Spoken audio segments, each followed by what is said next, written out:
গল্পটা আমার high school জীবনের। তখন আমি ক্লাস 10-এ পড়ি। সেই সময় আমি খুবই বদমাইশ এবং দুষ্টু ছিলাম। আমি এবং আমার বন্ধু রাজু ও চিন্টু ক্লাসের সবাইকে খুব বিরক্ত করতাম। এক কথায় বলতে গেলে ওদেরকে র্যাগিং করতাম। আমাদের ক্লাসে একটা ছেলে পড়তো, ওর নাম ছিল শিবা। আমরা ওকে একটু বেশি র্যাগিং করতাম।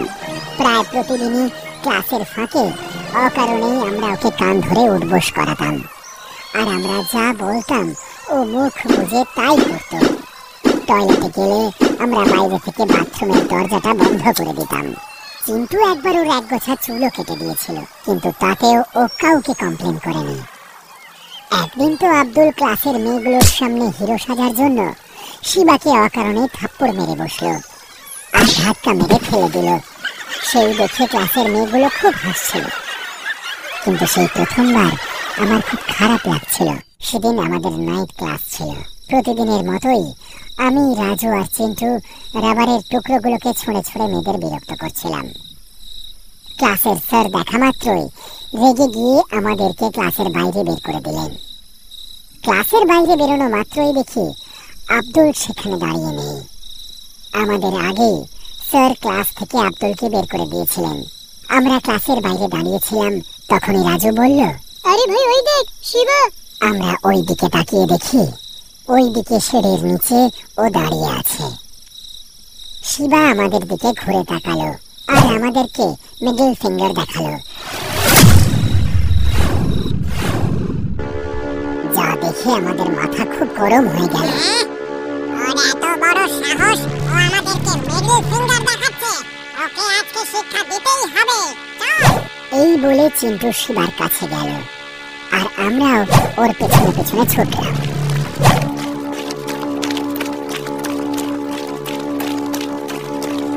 পিছু করতে করতে আমরা তিনজন তিনতলার টয়লেটের কাছে পৌঁছে গেলাম। চিন্টু বলল আমাদেরকে, আরে চল না, ওকে মজা দেখাতে হবে। এই বলে আমরা তিনজনে টয়লেটে গেলাম। ভেতরে ঢুকতেই আমরা শিবাকে দেখতে পেলাম। ও আমাদের দিকে পেছন করে মাটিতে বসে কিছু একটা খাচ্ছিল। আওয়াজটা অনেকটা মূলো গাজর খাওয়ার মতো। কিরে ভম্বল, তোর এত ক্ষমতা, তুই আমাদেরকে মিডল ফিঙ্গার দেখাস? রাজু দূরে দাঁড়িয়েই ওকে বলল, কিন্তু শিবা আমাদের দিকে ঘুরেও তাকালো না। তাই আমরা তিনজনেই ওর কাছে গিয়ে দাঁড়ালাম। ওঠলে ভম্বল। রাজু তার মাথায় চাটি মেরে বলল, আর তখনই ও ঘুরে আমাদের দিকে তাকালো। ওকে দেখে আমাদের লোম খাড়া হয়ে গেল, কারণ শিবার মুখটা পুরো রক্তে মাখা ছিল আর ও একটা মানুষের আঙুল চিবোচ্ছিল। ওর হাতের দিকে তাকাতে ওর হাতে দেখি আর একটা কাটা হাত আছে।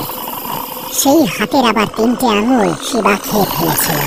বাকি 2টো আঙুলও শিবা গাজরের মতন চিবিয়ে খেয়ে ফেলল।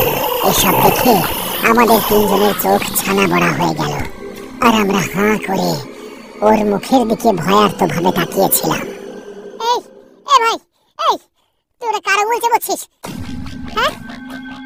আমি শিবাকে জিজ্ঞেস করতে ও শয়তানের মতন হাসি শুরু করলো আর ডান দিকের ঘরটার দিকে আঙুল দেখালো। আমরা ওই ঘরটার দিকে তাকানো মাত্রই ভয়ে আমাদের বুক কেঁপে উঠল, কারণ ওখানে আব্দুল হাত কাটা অবস্থায় রক্তাক্ত হয়ে পড়েছিল। শিবা তখন আব্দুলের হাতটাই খাচ্ছিল, যে হাত দিয়ে আব্দুল শিবাকে চড় মেরেছিল। তার মানে শিবা আব্দুলকে মেরে ফেলে ওর হাতটাই চিবোচ্ছিল। যা দেখে আমরা সবাই খুব ভয় পেয়ে গেলাম। তখনই শিবা চিন্টুর পা ধরে টান মারল আর চিন্টু মাটিতে পড়ে গেল। শিবা চিন্টুর বুকের উপর বসে ওর মাথার চুল খামচে ধরে বেশ কিছুটা চুল টেনে ছেড়ে দিল। চিন্টু যন্ত্রণায় চিৎকার করে উঠল। মাথা থেকে তখন ওর গল গল করে রক্ত পড়ছে। শিবা চিন্টুর মুখের ভেতরে ওই চুলগুলোকে ঢুকিয়ে দিল আর ওর গলায় সজোরে একটা হাসি মারল, আর চিন্টু যন্ত্রণায় ছটফট করতে লাগলো। তারপরে শিবা আমাদের দিকে তাকালো। আমি আর রাজু ওইখানেই দাঁড়িয়ে সব দেখছিলাম। আমরা এতটাই ভয় পেয়ে গিয়েছিলাম যে আমরা সেখান থেকে নড়ার মতন অবস্থায় ছিলাম না। আমি আর রাজু পালানোর জন্য দরজার দিকে দৌড়াতে শুরু করলাম, কিন্তু যেই দরজার কাছে পৌঁছলাম দেখলাম শিবা সেখানে আগে থেকেই দাঁড়িয়ে আছে। মাথাটা দেখিয়ে ও আমাদের দিকেই তাকিয়ে রয়েছে আর বিড় বিড় করে যেন একটা মন্ত্র জপ করছে। আমরা ঘুরেই চিন্টুর লাশের দিকে ছুটে যেতে গিয়ে দেখি চিন্টুর লাশ ওই জায়গাতে দাঁড়িয়ে আছে এবং পাশে আব্দুলের লাশ। ওরা দুজনে আমাদের দিকে তাকিয়ে হাসছিল। আমরা পেছনে ঘুরে দেখি শিবা আমাদের পেছনে দাঁড়িয়ে রয়েছে। রাজু হাত জোর করে মাটিতে বসে শিবার কাছে কাকতি মিনতি করতে লাগলো। শিবা প্লিজ আমাকে ছেড়ে দে ভাই, আমার ভুল হয়ে গেছে, আমি আর কখনো তোকে বিরক্ত করব না, প্লিজ ছেড়ে দে আমাকে শিবা। রাজু কিছু একটা বলতে যাচ্ছিল, ঠিক তখনই শিবা রাজুর মুখে একটা লাথি মারল এবং ওর মাথাটা নিজের পা দিয়ে চেপে ধরল আর ওর মাথাটা পুরো থেতলে দিল। আমি আমার মুখের ভাষা হারিয়ে ফেলেছিলাম আর ভয় থর থর করে কাঁপছিলাম। আমার মনে হচ্ছিল আজই আমার শেষ দিন, শিবা আজকেই আমাকে মেরে ফেলবে। শিবা ঠিক তখনই আমার গলাটা টিপতে এগিয়ে এলো।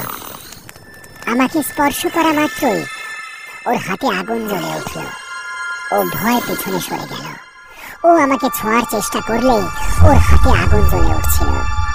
আব্দুল আর চিন্টু আমাকে ছোঁয়ার চেষ্টা করছিল, কিন্তু ওরা ছোঁয়া মাত্রই ওদের সাথেও একই ঘটনা ঘটলো যা শিবার সাথে ঘটছিল।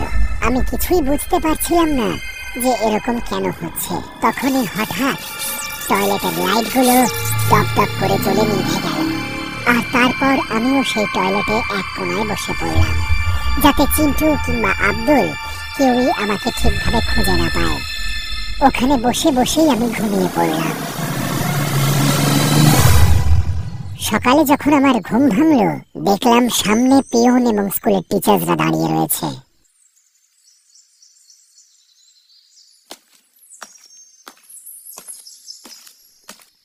কাল রাতে কি হয়েছিল আর তোমার বন্ধুদের কে মারলো?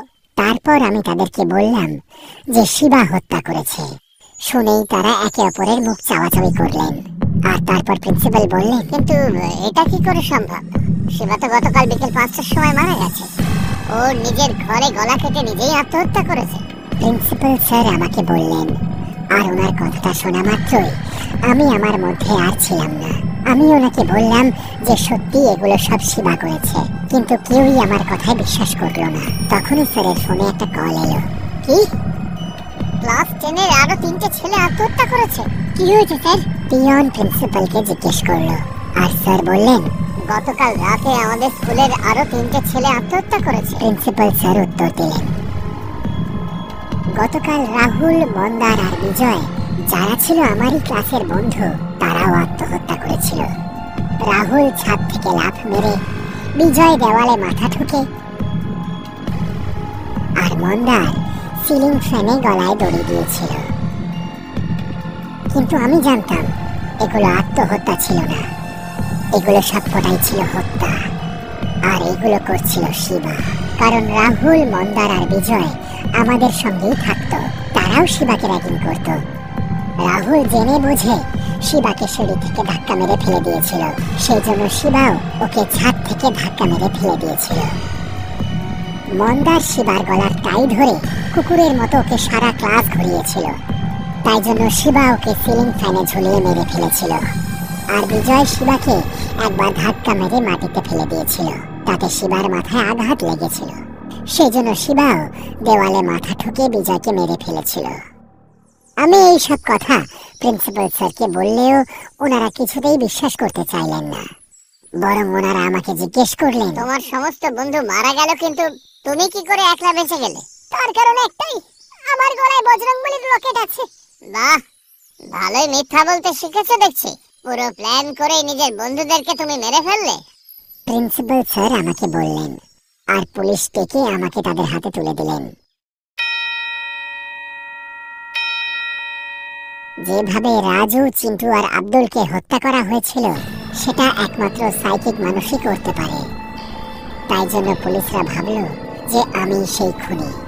সেই জন্য তারা আমাকে পাগলা গারদে আটকে রাখলো। আর সেই থেকেই আমি এই পাগলা গারদে বন্দী হয়ে আছি, আর সেই দোষের শাস্তি পেয়ে চলেছি যে দোষটা আমি কখনো করিনি। আমি একটাই ভুল করেছিলাম, আমি একটা নিরীহ ছেলেকে বিরক্ত করেছিলাম। আমি এটা অনুভব করতে পারিনি যে তাকে বিরক্ত করার কারণে আমি এরকম একটা। মাঝে মাঝে আমার মনে হয় শিবা যেন জেনে বুঝে আমাদেরকে শাস্তি দেওয়ার জন্য আত্মহত্যা করেছিল। সহজ কথায় বলা গেলে এটা আত্মহত্যা নয়, এটা বলিদান ছিল। ও হয়তো শয়তানকে নিজের বলিদান দিয়েছিল, যাতে মৃত্যুর পরে ও নিজের হাতে সবাইকে শাস্তি দিতে পারে যারা ও